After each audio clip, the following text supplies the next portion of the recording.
Okay. Good evening, everybody. Welcome to the October 16 meeting of the Project Review Board. Want to welcome Kyle Drexler, the new town planner.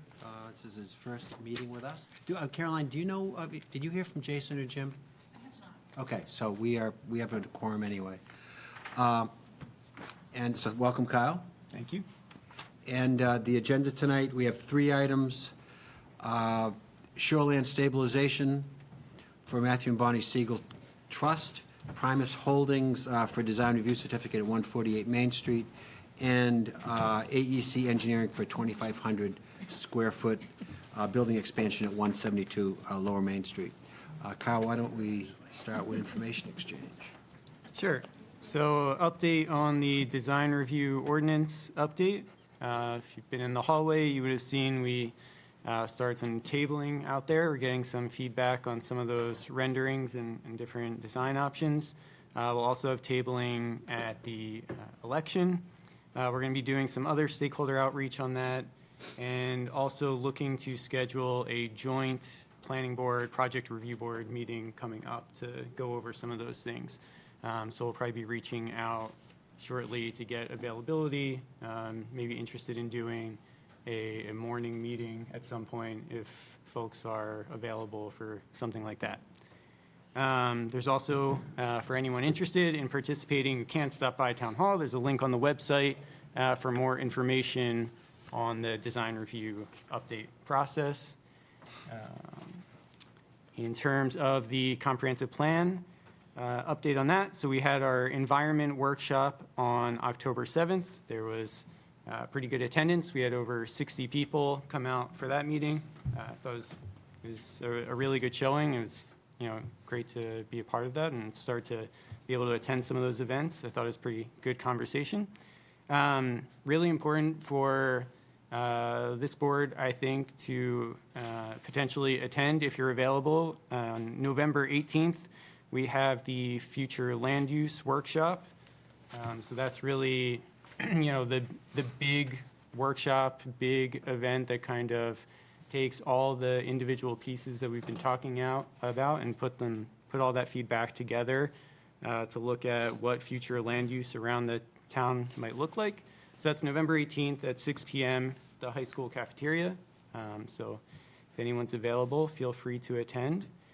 And also, finally, with the comp plan, we do have the inventory chapters available online on the comp plan website, so people can take a look at those and offer feedback and comment right through the website on that.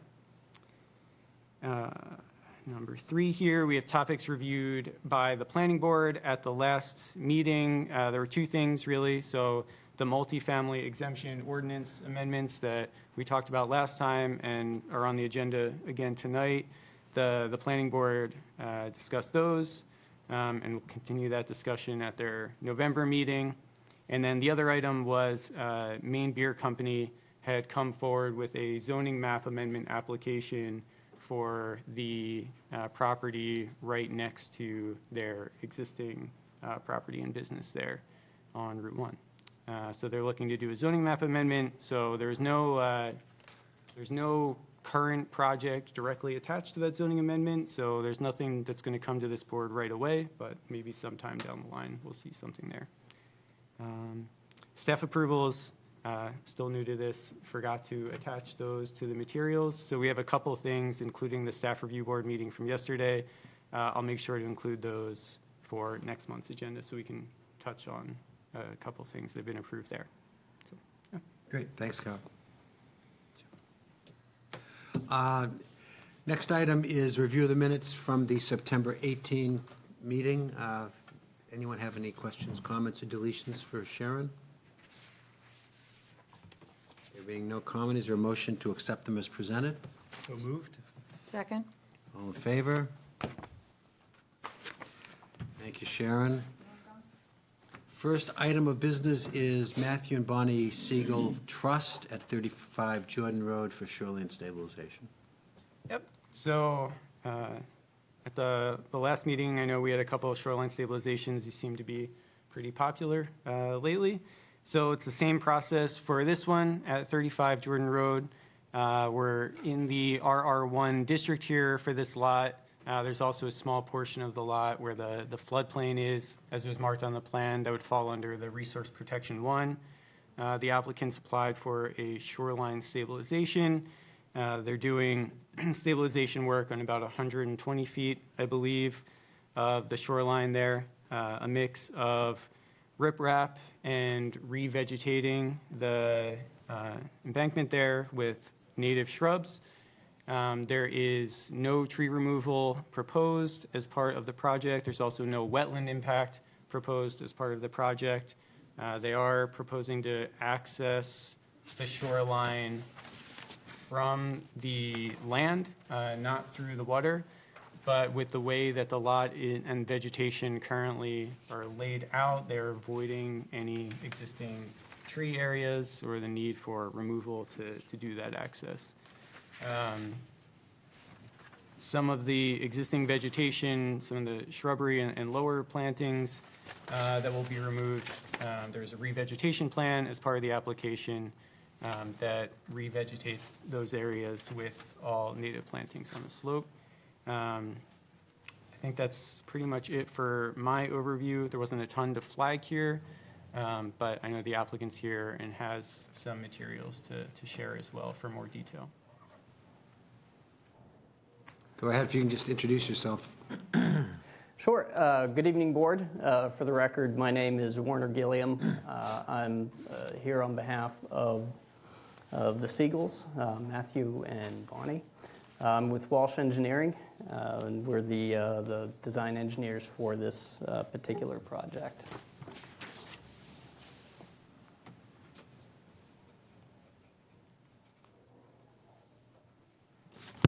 Just give me a moment.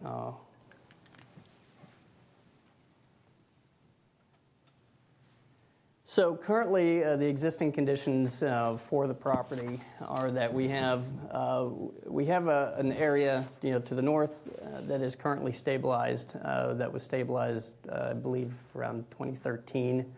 That had experienced some severe erosion, bank erosion. There had been a lot of trees that had come off of the bank and some very significant erosion conditions, and that was stabilized in 2012, 2013. Which brings us to today. And currently what we're seeing now and what we've noted, and I came from a site visit earlier today on the property. We're experiencing, due to weather conditions and certainly due to the recent storm events that we had this past winter, and I'll just point to it on the screen here for you. So we have some continued bank erosion that occurs right here in and along the toe. And so what's occurring here is during these storm events and during these astronomical highs is that it's calling out that material. And that vegetation is continuing to work its way down the slope.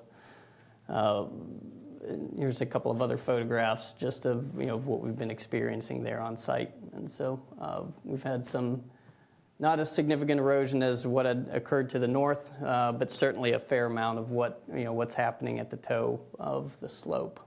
So property owners got back in touch with us. And wanted to immediately get on the stabilization so that we don't have any more bank subsidence that has been occurring there. And as part of our design considerations, what we have designed here for you is we're proposing a stone revetment along the bottom portion. Along the more severely eroded areas. So that's, we're looking at approximately a depth of around 6 feet in terms of height of riprap that will follow along the shoreline. And then from the top of the stone revetment up approximately 25 feet, we are proposing a vegetative product. Product is known as green locks, and what that is, that are vegetated socks that are filled with a salt-tolerant grass mixture and compost mixture. We have plant spacing areas identified in between that where we're proposing Virginia rose and bayberry and other native shrub species to be planted in and amongst that, so that we get some good root capture. And then the green lock system, the way that winds up being secured is it's wrapped in a mesh, and then it is also it utilizes a cabling system with duckbill anchors that are driven into the bank, and that secures all of that deep into the bank in order to prevent any further subsidence there and erosion. This just gives you a little bit more of an overview of that type of system. So we don't all in some cases we sometimes bring the revetment all the way to the flood design elevation. In this case, we're only coming up around 6 feet up that bank. And this just gives you a little bit of an idea of what those, what some of that product looks like.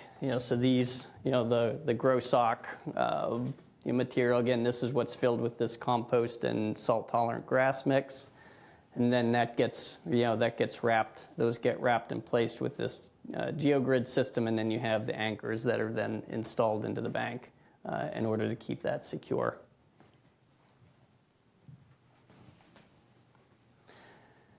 And then, as noted, we have a fairly robust replanting schedule where we've included, again, we have a good mix of native veg that goes along with this in order to avoid any type of monoculture concerns or issues with our proposal here. We're coming close to the end of our filing with Maine DEP. From latest conversations with staff there, I expect that we'll have our NERPA permit from them within the next few weeks. So in terms of access to the project, as Kyle mentioned, our goal here is to access, and I'll bring up the plan set just so you all can see that.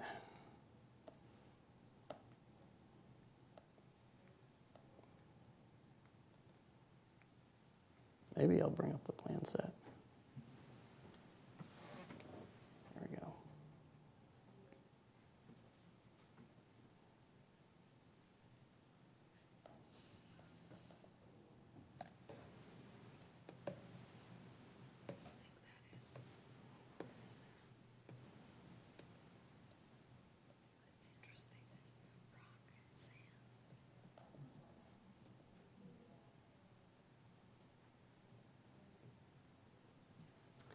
Well, I can see it on my screen, but it doesn't look like we're seeing it on your screen.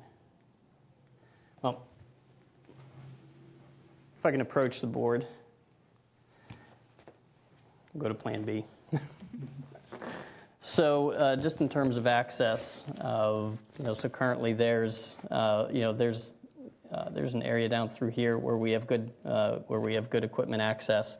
And then also down and through and along this side in here, is just as the property owners landscape that, and so, we may have some other landscaping veg that gets removed in here, that we may have to remove in order to get access down to the bank. But in terms of trees, there's no significant trees. I think you're good on your. Oh, there we go. It did come up. Well, I'll run with this. But just to show you, just in terms of access, where we'll be coming through, likely down and through here, but also possibly down and through here to access the bank areas. So, Can I ask you a question quick? yes, The access from the street or from the house is going to be it's going to come off the edge of the driveway here. right. And you said that's going to go down that. That's I guess correct. that's north. That's right. Side of the We property. come down. But when you're saying to go down through the vegetated area, are you going to bring vehicles in there, or are you just doing hand movement through that? No, so I mean, these are relatively large rocks, right? I mean, they're 4-foot rocks, and so we'll have equipment that'll need to come down along the bank here, in order to access this area. Okay, whether that's a concern, I guess we should talk about that. But I don't know where you would come in from the water anyway, so that's the other side of it. Yeah, I mean, it's a pretty large expanse of mudflat. I mean, we look at those types of things for avoidance and minimization concerns. I mean, ultimately coming from the upland, that gives us adequate area to stage the material. It also allows us to move relatively quickly in the grand scheme of things. There's a lot less to have to consider. If we come in from the water side, we're talking, barge mobilization. You're also looking at there's a fair expanse of wetland that's there that we really don't want to get into. We don't want to disturb that area, and so trying to come in from the water side, would put us into a much larger area of impact into the sensitive areas. So that's why we prefer to have and stage everything as much on the upland side as we can, and just so we're minimally down into the resource. And then would you be using mats for the equipment? Yes. Yeah. If there's any equipment that's down there, there'll be just temporary mats placed. We only need about 10 feet, 10 feet of width down there. So. Any other questions? You mentioned your NERPA permit from DEP. What other levels of review does this project have? So primarily, it's been through NERPA, and what the DEP does with any of their NERPA filings is that they'll send them along to all the other outside agencies for review and comment. And so we met with folks from Inland Fisheries down on site. It does get passed along to Maine Geological as well. So it goes through a number of other different parties have opportunity to comment. And so if they have any additional comment, they bring those back to us. If we need to do plan adjustments, then we do plan adjustments to it based on those comments. No Army Corps? So Army Corps for this, so we don't have any permanent impacts here below the high water mark for this, and so we don't wind up having to deal with any type of below the hat impacts, and we work to try to stay outside of the Corps jurisdiction and minimize those impacts as much as we can. So Great. Yep. Thank you. I have one other question about the planting of the trees. It's going to be on a pretty steep slope where the trees are going to be planted. It seems to me from the drawing. So how do you stabilize them from not falling over? Yeah, so we're not proposing any tree planting, within that bank. So we're coming in with bushes. So what we have is more of a, it's the Rosa virginiata, it's bayberry, and it's the salt tolerant grasses there. But yeah, we don't have any tree species that are proposed on the replanting in the bank. Okay, I guess I'm being confused by your pictures that have little trees on the pictures. Oh, they're just big bushes. Okay. Are you hoping to get this done before winter? So, that's a great question. Actually, I met with, Linkle Environmental is likely going to be the contractor doing the work. And so we met there on site earlier this evening, and we talked a little bit about what that might look like. So what we're contemplating is that we'd like to be able to get them in there this winter to do the riprap portion of it, and then the soil stabilization, and then we would temporarily stabilize that, and then come back in the spring to do the green locks and the rest of the planting. We're running out of plant season here, right? But we want to get that, we want to try to get that bank stabilized. We'd prefer not to do it in terms of a two-phase, but I think that's the best. Just given the timing, that's likely the best way to do it, so that we get a good planting season. So, Yeah. Thanks. Any other questions from the board? This is not a public hearing, but we welcome public comment if anyone has any questions for this applicant. And Kyle, there's nobody on Zoom? No one on Zoom. Anyone care to make a motion? Be happy to. Proposed motion, be it ordered that the Freeport Project Review Board approve a shoreland zoning permit for Matthew and Bonnie Siegel Company Co-Trust for a shoreline stabilization project at a residential property at Tax Assessor Map 25, Lot 59-1, 35 Jordan Road, to be built substantially as proposed in an application dated 9/18/2024, finding that it meets the standards of Sections 306 and Section 404 of the Town of Freeport Shoreland Zoning Ordinance, with the following conditions of approval. 1, this approval incorporates by reference all supporting plans that amend the previously approved plan submitted by the applicant and their representatives at Project Review Board meetings and hearings on the subject application to the extent that they are not in conflict with other stated conditions. 2, prior to the start of any site work for the project, the applicant obtain any applicable permits from the Freeport Codes Enforcement Officer. And number 3, the applicant obtain any applicable permits from the Maine Department of Environmental Protection. Is there a second? Second. Any discussion? I might ask for a slight clarification on the third contingency regarding the DEP permit. That is to tailor that it would be obtain an applicable permit that is consistent with the supporting plans. So you have proposed that the motion be, And so I would move to amend the order ever so slightly to add the phrase at the end of the third condition, consistent with supporting plans. is that amendment okay with you, Fred? Absolutely. Is there a second? Second again? All in favor of the motion as presented? It's unanimous, Sharon. Thank you. Thank you. I'm just curious, I don't think we've seen the green lock system come No. before us before. And so I'd be kind of curious to hear how that goes. Have you used it before? So we've proposed it for a number of projects. We've seen it in action. This is going to be the first one that we have utilized it directly in one of our designs. But as I don't know how much you all know, but Maine DEP is definitely pushing projects more towards living shoreline. Incorporating a living shoreline component into it. And so, I suspect you're going to see more of these types of products show up, as part of these designs. So, it's a little bit of a mix of a project. We know that, the riprap is really what helps keep that erosion down, but we also understand there's that need and desire to try to keep these slopes and these shorelines as vegetated as we can. So.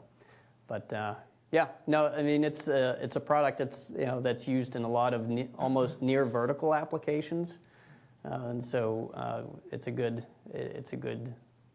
match for this location. Great, thanks. Thank you. Thanks. Next agenda item is Primus Holdings LLC, Design Review Certificate at 148 Main Street, which is the relocation of Brown Goldsmith, I think. Yeah, so this application is only for design review certificate. We're looking at a couple of exterior modifications that would be considered material changes. That's what's really triggering the need for design review here. So the applicant at this time is applying for a change of the entrance door. So right now, there's some photos submitted in the application. There are 2 single doors in the structure, and the applicant's looking to replace those 2 single doors with a single French door, similar to their existing business. The other change that they're looking to do at this time is to add on to their existing rain gutter system. There's been some water damage on the building, so they're looking to expand that. matching the new rain gutters to, as close as possible they can to the existing system. If not, if not able to do a perfect match there, they were considering just replacing the existing system with something as similar as possible. So at the time of application, they hadn't nailed down an exact cut sheet or gutter system, but, simply stating that we'd be looking at as close to a match as possible. One important thing to point out, so in the application, the applicant included a kind of conceptual image of their vision for the site.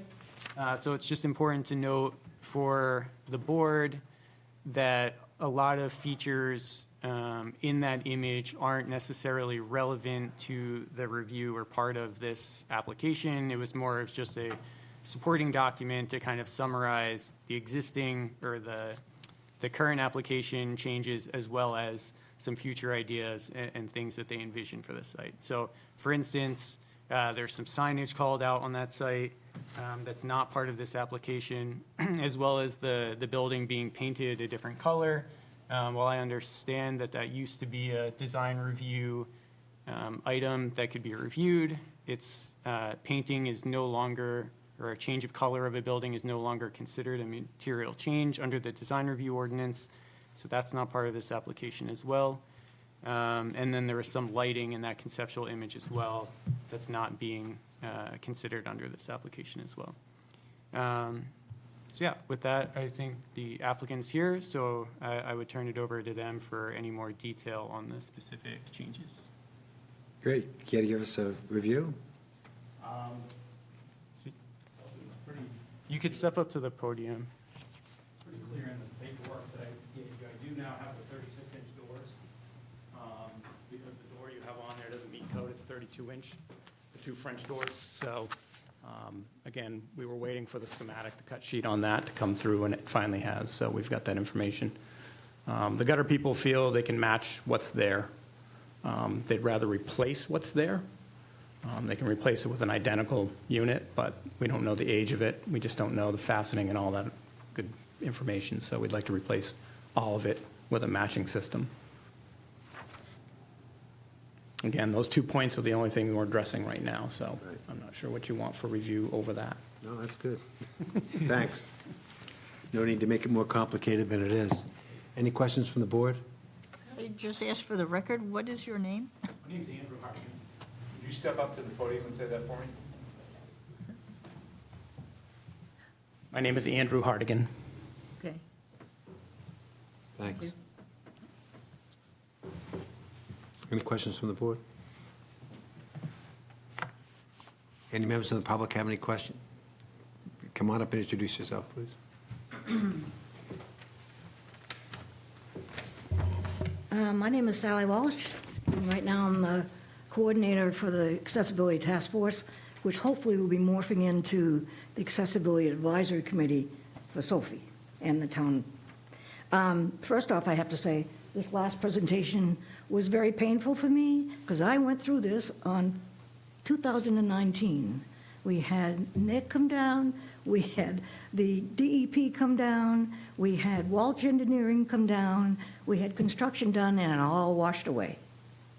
So I would suggest any stabilization that you approve makes it a little bit more than natural because it doesn't stand up to these storms. So moving on, I'm going to hand out some things just so that you know where I'm coming from. Because I don't think it's fair to present this now, since we just noticed this on the agenda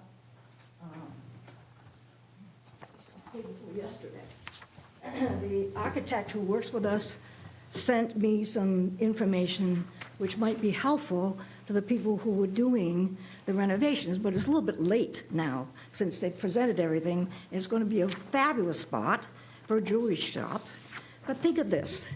If any of you or any of us, God forbid, get hit by a drunk driver, shatter our leg, and are homebound for 2 months, and want to get a gift for somebody who really helped us get better, but we can't walk up those steps, we're not going to be able to do that.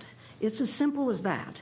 any time that you have accident, age, meaning baby carriages up to wheelchairs, or illness, you're eliminating the possibility for over 25% of the population to shop in that store. And the one thing that is evident is that this particular committee and the ordinance committee, even though the town says it's going to be welcome for all and, designed for all, it seems to be the only initiative is taken by businesses who want to invest the money. Now, there's grants out there. Brett told me the FedUp grant is something that goes for commercial properties. Now, I don't know if that's advertised anywhere. And the Momentum grant is something for public properties. So there's money out there to help private owners or people who want to do some of these adaptations to finance it. And because of the investment that they make, they're going to increase their business exponentially. Because there's all these people, if it's advertised that we are accessible, you can get into our building, anybody could come. You could invite the Travis Mills Foundation to come. Now, you think any of them are going to come that's not known as accessible? No. So I'm not going to preach anymore.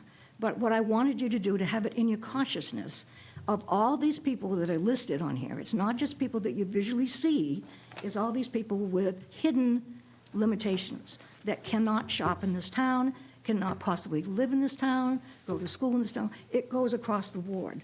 So Caroline and I were just talking. This is a point that we need to bring it to, and also the ordinance committee. And we're going to go over the comprehensive plan so that it's across the board. But I just wanted to present this and not have this fellow do some construction and then need to or want to come back to make it more accessible, because I don't know what's going to be more cost-effective for him to do it now or to come back and redo it. So the architect should be involved, and the project review people should be involved. So, over and out.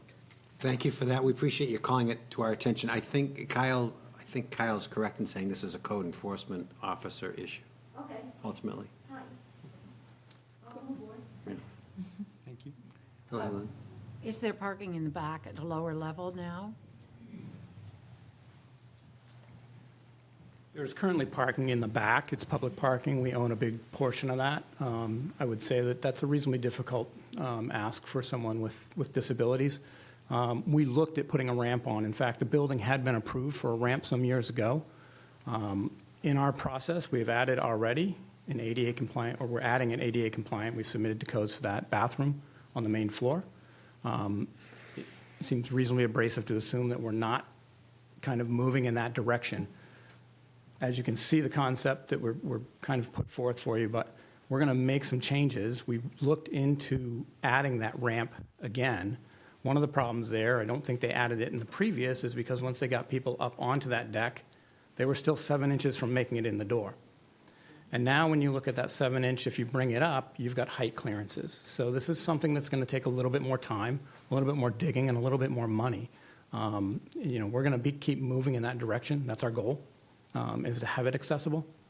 But at the moment, trying to make it to this meeting, we're kind of getting on the checklist what we could. So again, that's kind of our process that we're thinking through. Thank you. Any other members of the public have a question or comment? Kyle, anybody on Zoom? No one on Zoom. Okay. Any other questions from the board? Has this been designated as a Class A or B building? Do we know?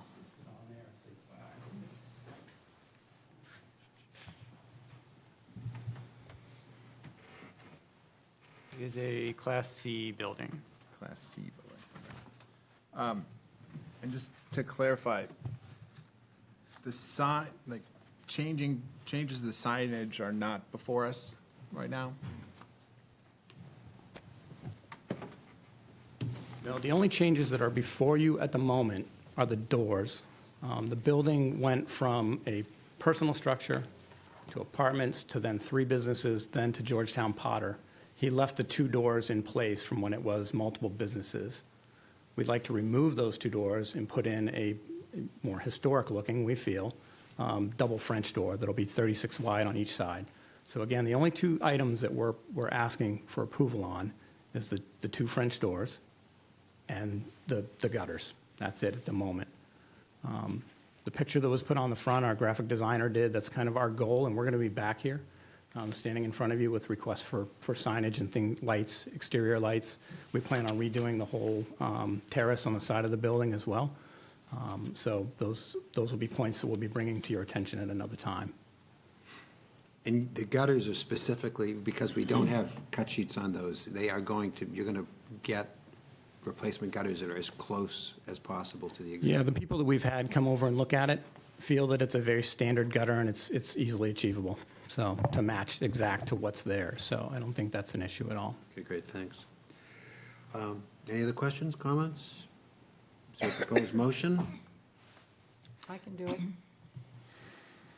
Be it ordered that the Freeport Project Review Board approve the printed findings of fact and design review certificate for Primus Holdings LLC for exterior alterations at 148 Main Street, Tax Assessor Map 13, Lot 18, to be built substantially as proposed with the application dated 9/18/24, finding that it meets the standards of the Freeport Design Review Ordinance with the following conditions of approval.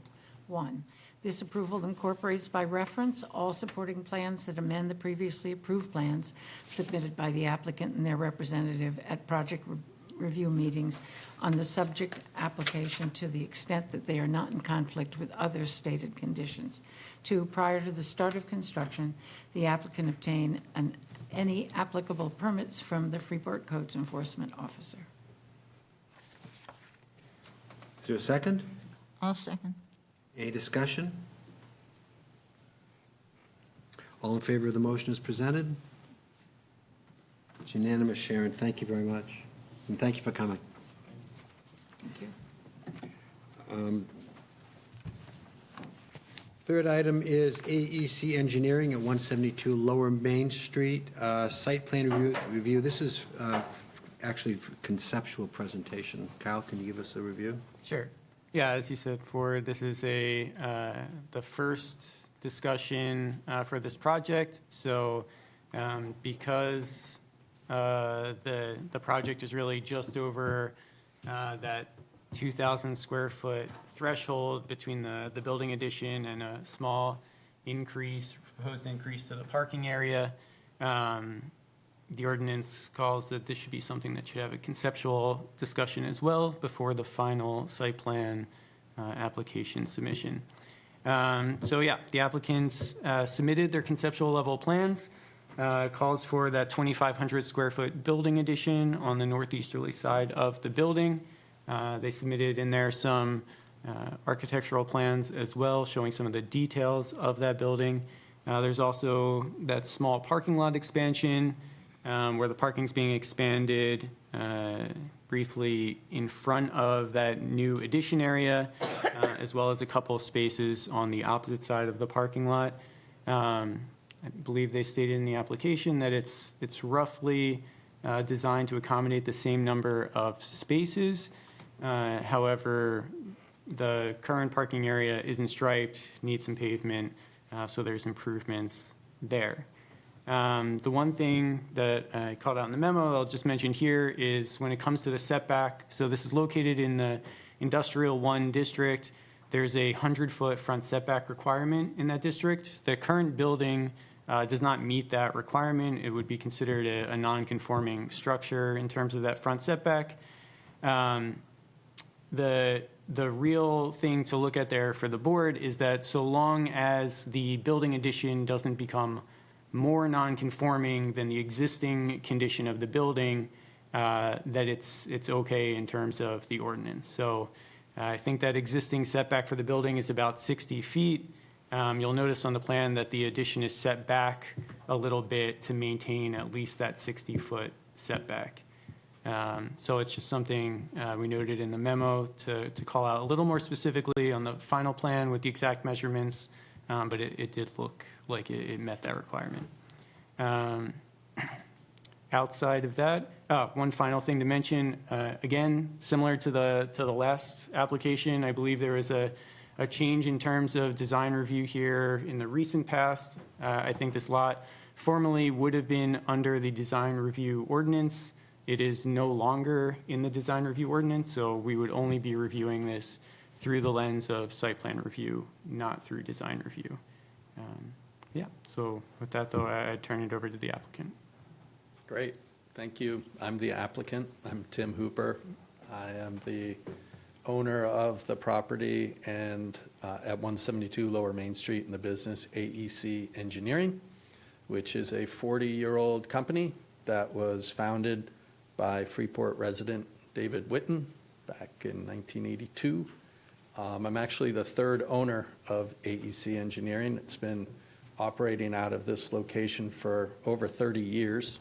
You've all probably driven by it like I did a million times and wondered what they did there. Well, I'll tell you, we design and build industrial control panels. Industrial controls are programmable devices that are used to control the mechanical and electrical equipment that in turn control automation and processes. So an industrial control panel is these industrial controls with an assembly of electrical components that are fabricated into a big metal enclosure and go shipped off to some factory somewhere, or Freeport Sewer District, think of a pumping station that has pumps and valves and flow meters and things. We actually build control panels for a lot of water, wastewater treatment facilities, among other things. LL Bean's stitching machine, we work on the controls for that. We've done work. There's a storied past. We've done everything from snowmaking equipment in South Korea to composting facilities in Puerto Rico, and on and on. I purchased the company in 2020 and found it to be a vibrant little business with a great group of employees. We had 8 when we started. We now have 11. And despite my wish to downshift, the staff there wants me to put the foot on the gas. And so I tell them the addition that we're planning is for them, really, not for me.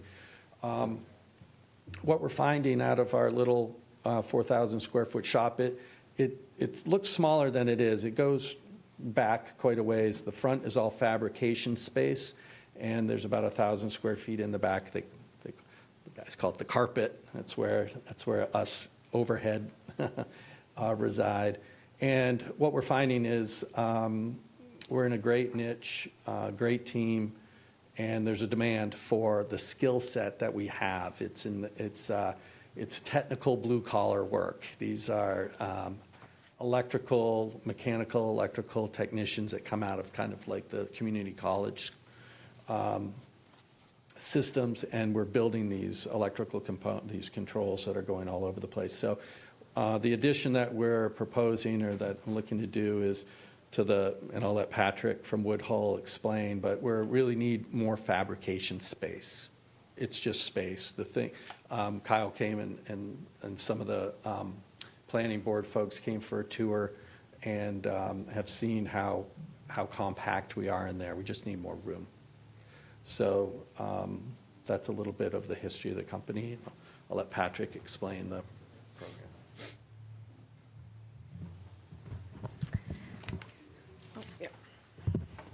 Hi there, Adrienne Fine, Teradyne Consultants. I'll just give a brief overview of the site plan. This is mostly a building addition, but obviously that takes up some room on the site. And this is our existing conditions survey.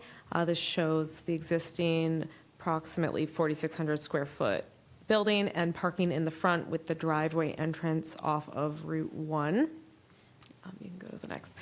So this is the proposed site plan with the building addition, approximately 2,500 square feet on the northeasterly side, and the new paved area with new parking spaces directly in front of that. There is parking on that side of the parking lot today, but it isn't a full depth parking space, isn't formally striped, so we're adding pavement to gain better circulation on the site and better parking spaces, as well as on the southern side, there's 2 additional parking spaces paved there. We also have, the addition roof is all sloping towards the north, so we have a roof drip edge for stormwater management.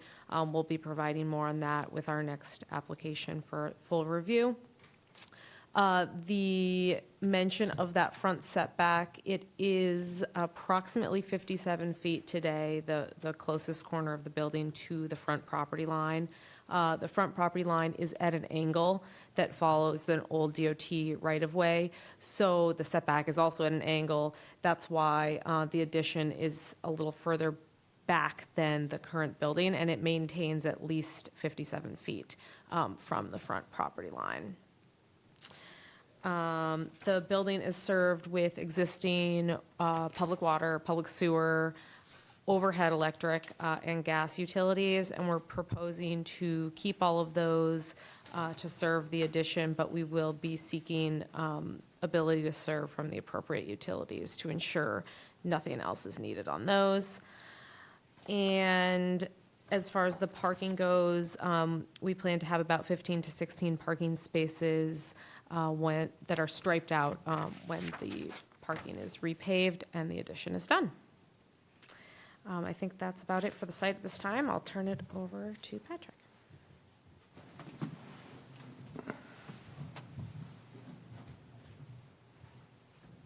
Hi, everyone. Good evening. Patrick Booth, architect with Woodhall.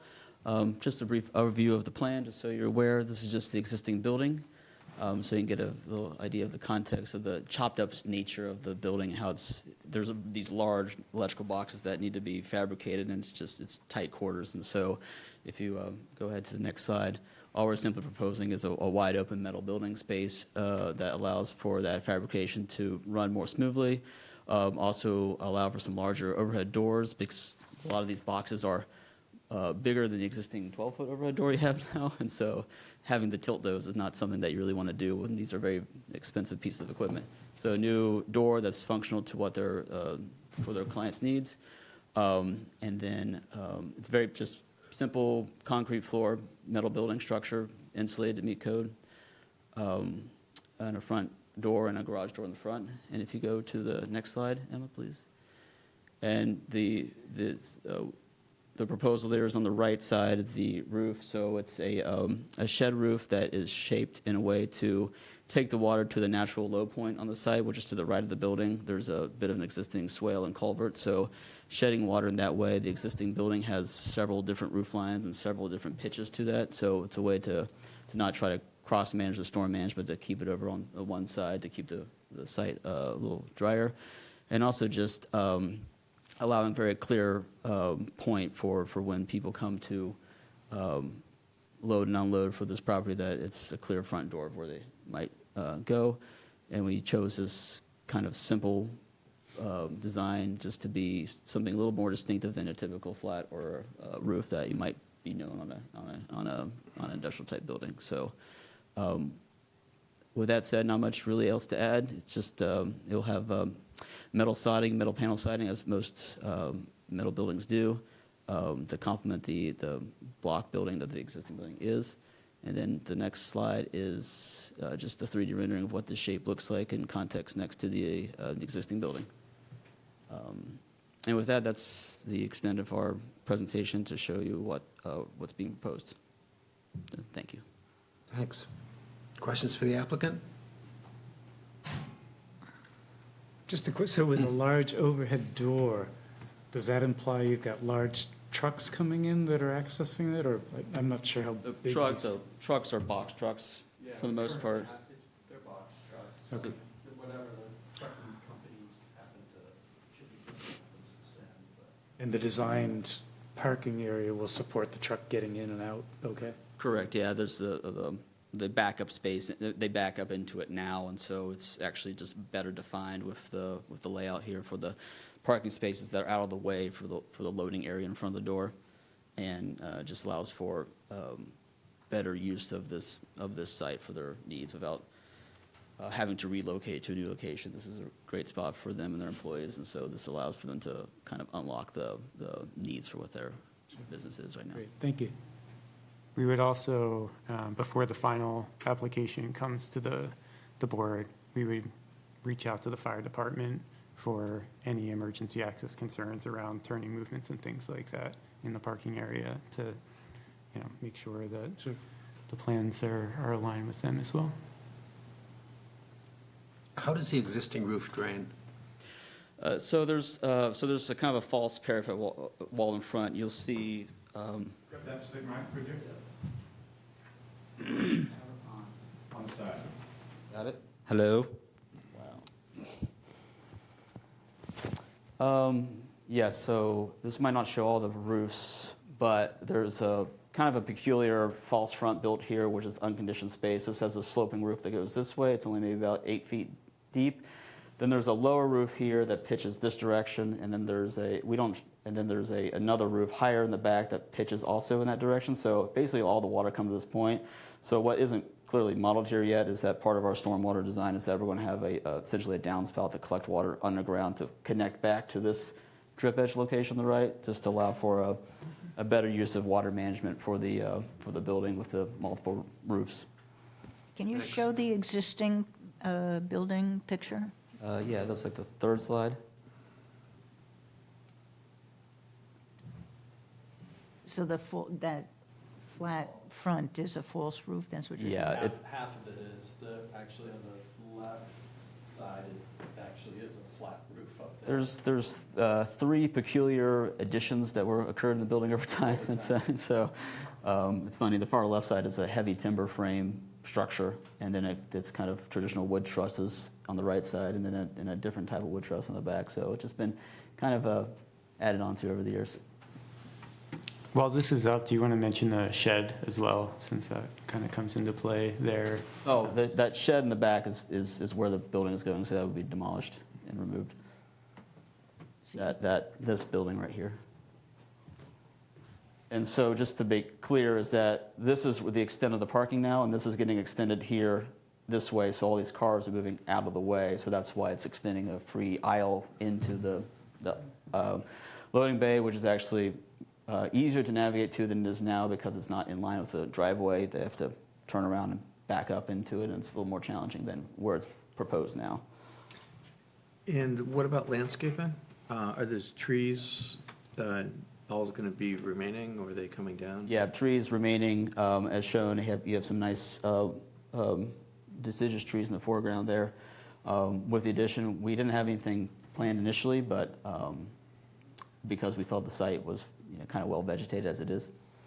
But if there is a desire to have some additional vegetative buffer there, we can look into that. And who owns the parcel in front? Is that the state?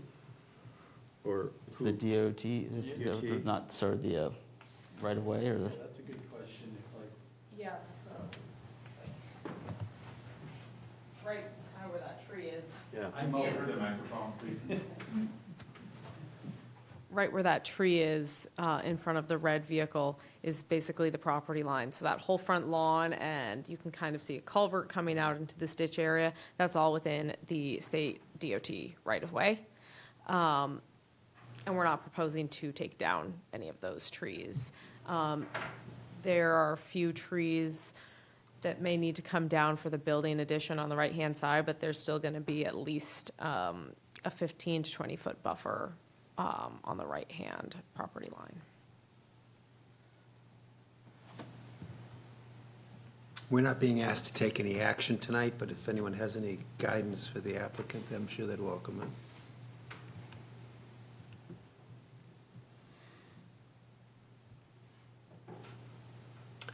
There's no one else in the audience. Anyone on Zoom? No one on Zoom. Great. Could I inquire to better understand why this is before us in site plan review in the first place?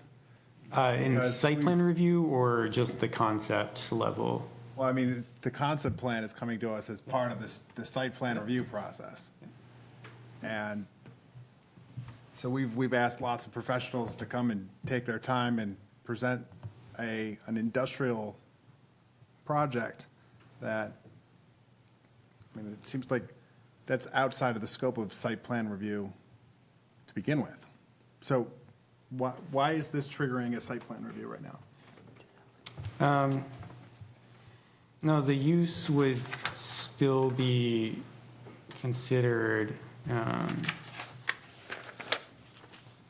site plan under, so if you go to 602 and the project review board setting, it outlines projects that are proposed on undeveloped land that include the demolition of buildings or include a building or parking area over 2,000 square feet.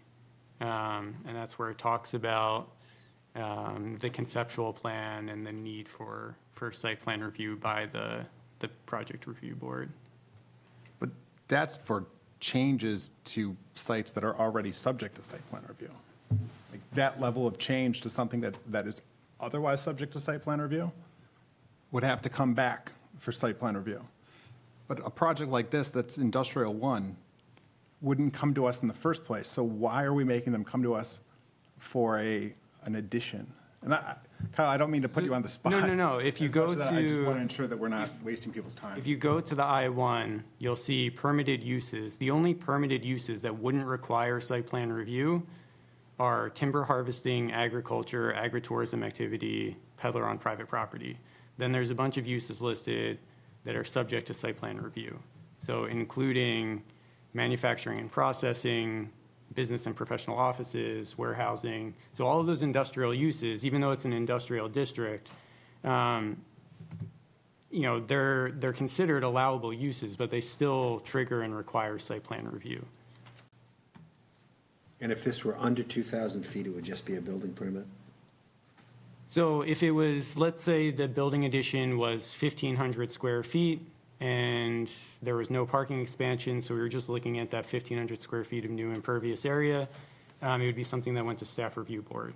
If this was an existing, site and it was under 1,000 square feet, then it could be something that staff approved at the planner level. But a combination of the use of the site in the I-1 triggering site plan review, and then the scale of the addition is what triggers it coming to the PRB and needing that conceptual level review as well as the full site plan application. And is there any basis for us to not require a two-level review on what is a pretty straightforward application?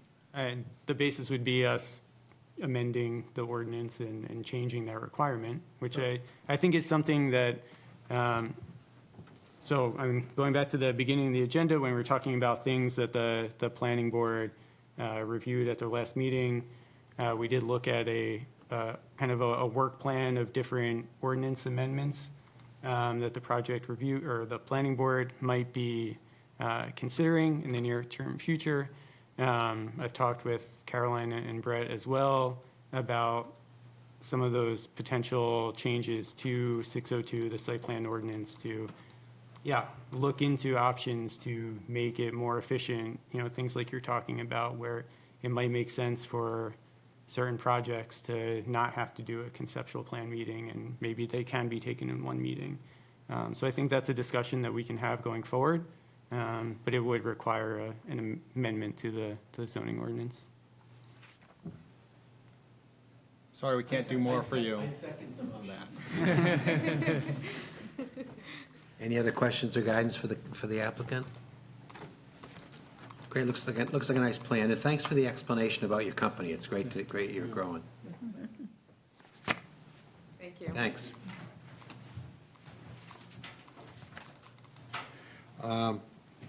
The last item, I guess Caroline's going to update us on, are you going to do this? Caroline's doing this one. Yeah.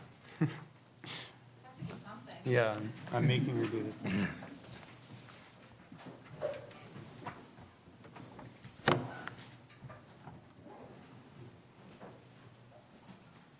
Let's see, are we on record for shortest meeting? No. No, we didn't do it.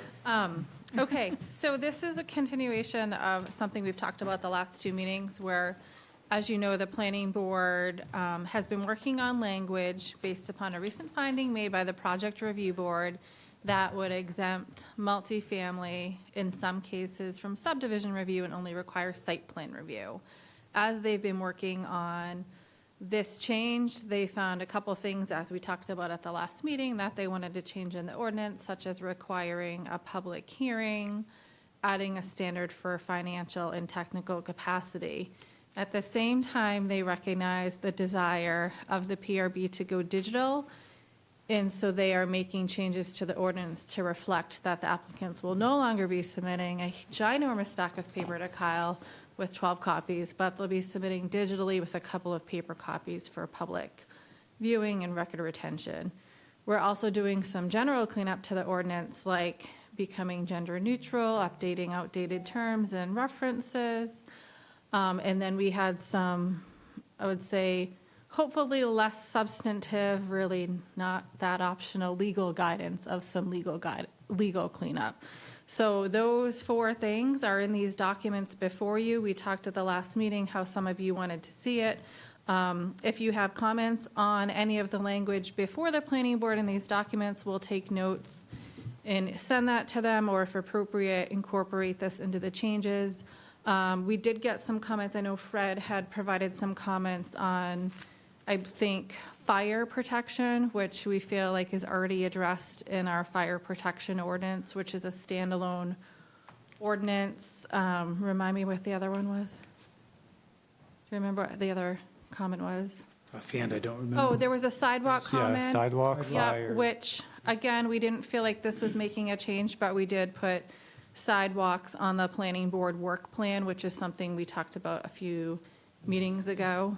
And then Linda had questioned something in here that was a recommendation that the attorney made to change the minor subdivision action required. It said 45 days and now it's to 30. That's because we need to match state law. And I know you didn't like the striking of some wording that left a little flexible as to how long that would go.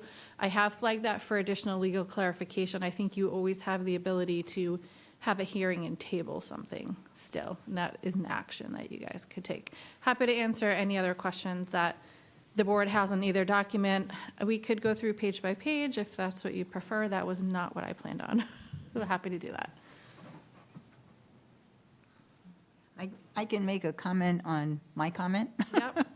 I went through the document, and I found there were 3 instances where that timing for our decision-making was moved from the 45 days to 30 days. And I mean, that's not my problem. My problem was that it leaves off the rest of the phrase that, I don't have it right in front of me. Or within another time limit as may be otherwise mutually agreeable by the board and the applicant. My guess, and I'll look to our attorney in the room, is that the attorney probably didn't like the wishy-washiness of that statement, but we have flagged that for a final legal review to get some clarification and see if we could.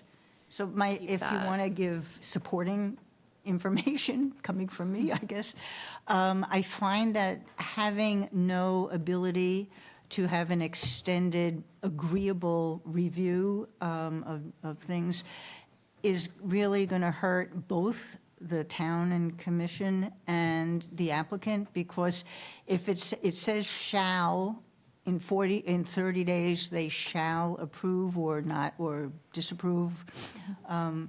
It's kind of like having people, if we don't get information, then in 30 days, at that 30-day mark, because our meetings are 30 days basically apart, we may need, and we have needed many times, to have another meeting before they come and bring it back, which would mean, because there's a shall in front of it, if we don't have that documentation in front of us, we might be forced to deny something that we would not deny otherwise. So I think that other phrase gives us at least some leeway. It gives the applicant some leeway. I just don't want to be forced to make a denial when it would have been much simpler for 1 month of extra time. So And it says on Table it, agreement. right? Yeah, so I think, you can always table a public hearing to the next meeting, so I'm really not that worried about it. I think it's less worrisome in a preliminary subdivision, like a minor subdivision, because those are pretty small, and they would come for a concept, and then they'd come back for final, where you usually take action in the same meeting. I don't really think it's an issue. There have been a few cases for major subdivisions where you have wanted extra time to address some outstanding items before final. So we'll flag it and see if we can tweak it. Maybe we could clarify, maybe if they don't like if the wording there is too wishy-washy, maybe we could at least clarify that you have the option to table it. Yeah. So you're I mean, there are taking a some few action. instances throughout the document that have some of that more specific wording. Yeah, because it's in there for major subdivision, minor subdivision, and then my guess is preliminary for a major. But we have flagged that for just another look at the legal. The change from 45 to 30 is just to match the state law. Yeah, no, that seems fine. And even in, I think I read, I don't have it in front of me, the state document, where this, the wording would have come from, I thought they also had the ability to extend it upon mutual agreement of the applicant and the board. So, it was somewhere, I just don't have that document with me. I had another really silly little specific thing to say. Can you tell me what page you're on? On this new thing that I'm going to tell you. On page 10, it's under high-intensity soil surveys, and this is on the Chapter 25, a map prepared by and is crossed out certified soil scientist. So it's just saying prepared by a professional consultant. In a high-intensity soil survey, I would feel more secure having a certified soil scientist do it. There's, on page 86, sorry. I know you didn't want to go through these one by one last time. On page 86 in Appendix E, it's talking about additional information, major and minor subdivisions. It says a high-intensity soil survey by a certified soil scientist is in here, and it's not crossed out. So it should be either consistent, more defined, or added back in the other. That is a good catch. This was also a change flagged by our attorney, and then our code officer flagged it. Did you guys resolve that comment with him this week? Do you know? Well, so where it says on page 10, it says the professional consultant such as, and it lists those few. I think Code's comment was to add another like site evaluator, a licensed site evaluator to that list as well. So it wasn't like reverting it back to certified soil scientist. It was just expanding on that list of types of professional consultants. So yeah, as far as I was aware, legal and code were okay with that. But I did not catch the same reference to the certified soil scientist on page 86. So. Okay, so we'll flag that to look at Sorry, and match. I don't want to stay here longer than we need to either. But when you say a professional, what is defined as professional? What does that mean? So they gave you a I've list. been a professional at a lot of different things. They give you a such as, so soil scientist, engineer, geologist, a licensed site evaluator. I guess that does leave room for you to come in and argue that you're I mean, Professional professional geologist would, any of those. is that a certification? What does that mean? Is it I believe they're licensed? licensed. Then maybe it ought to be licensed. Okay. I just think of, the discussions that we had about the word temporary. But a soil scientist is certified, not licensed. Oh, my gosh. Certified or licensed. This is like cannabis. They're registered or licensed, and you have to keep straight which is which. We'll flag that for consistency among all, clarification of the terminology, and then I'm going to call Jim, and he can tell me who's licensed, who's certified, whatever other option there is. I had another, So Linda, for your timing, sorry, I have it on page 26 under preliminary, and then I had it on 29 also. page 29. Where was your, Yeah. On 29, it's on I. yep, I got that one. Where's your last one? You said you were the 20 third one. 22, 26, and 29. I had. 22. Yep, got it. Thank you. Okay. And then another quickie, on page 32, which I'm getting to in a second, it says, under the A, it's talking about project review board, when it's approved. Is this on page 32 under 9(1)A? Yeah, We have gone ahead and removed that. It was something we, based upon past legal guidance, we asked the attorney to look at. We had disagreement amongst staff, so we have struck in that, and we'll revisit A at a later language. This went to planning board, and we've been continuing to work on some of these things since. So A is totally gone. okay. That resolve your The whole comment? A paragraph? Yeah, the whole A paragraph. So state law is pretty restrictive in what kind of subdivision amendments can be made by anyone other than the board. We have some internal disagreements on that, so we decided to leave it as is, which is, I would say, the more cautious approach. And one more thing, sorry. Under the Chapter 21, the zoning ordinance, on page 119, the last item on here is Project Review Board, Staff Review Board, and Town Planner Appeals, and it talks about, and maybe I'm confusing as to what this is referring to in which one of our reviews. This but- this is all in site plan review, section 602. So it talks about that it has to go to Superior Court, and I thought all the reviews from us go to appellate. They do appeals. not. That's one of the issues that flagged. Our attorney would like us to be consistent between all the ordinances. This is something that came up at 22 Main Street, but the site plan review has always been to court. We did have to add a town planner appeal to the Board of Appeals because we know now if you appeal something to the Superior Court, you need a record, a substantive record for them to review. Town planner reviews in Freeport are one thing that I think we've done pretty simply. It's really just been an informal sign-off if it's in accordance with the ordinance. So we had to handle that one a little differently so that if it was appealed, there would be a record created at the Board of Appeals, so then they could take it on to court if that's what they so choose. But no changes are proposed from the current language there. Thank you, Caroline.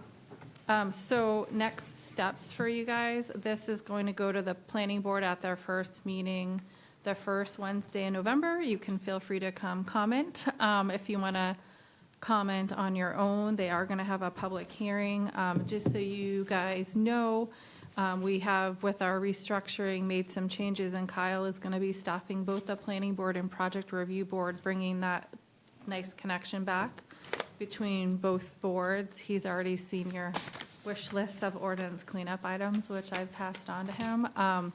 And then linking back to these two documents, we had applied, I think in March or April, to the state of Maine for a grant to do further revisions to these two documents, one of which would include updating site plan review to address some of the things we talked about with the last application, threshold and performance standards, and to hire to modernize and update our processes and performance standard for subdivision. We were notified this week that we have been awarded that grant of $50,000, but we are waiting for the conditional letter with all the fine print. So we have not gotten that, but that's kind of why we're doing some of the easier cleanup now, because we know we're not done. Working our ordinances is always ongoing, but there's big updates in the near future. So thank you for reading them and coming up with those comments. Thank you, Caroline. You're welcome. Is there any other business for the Project Review Board?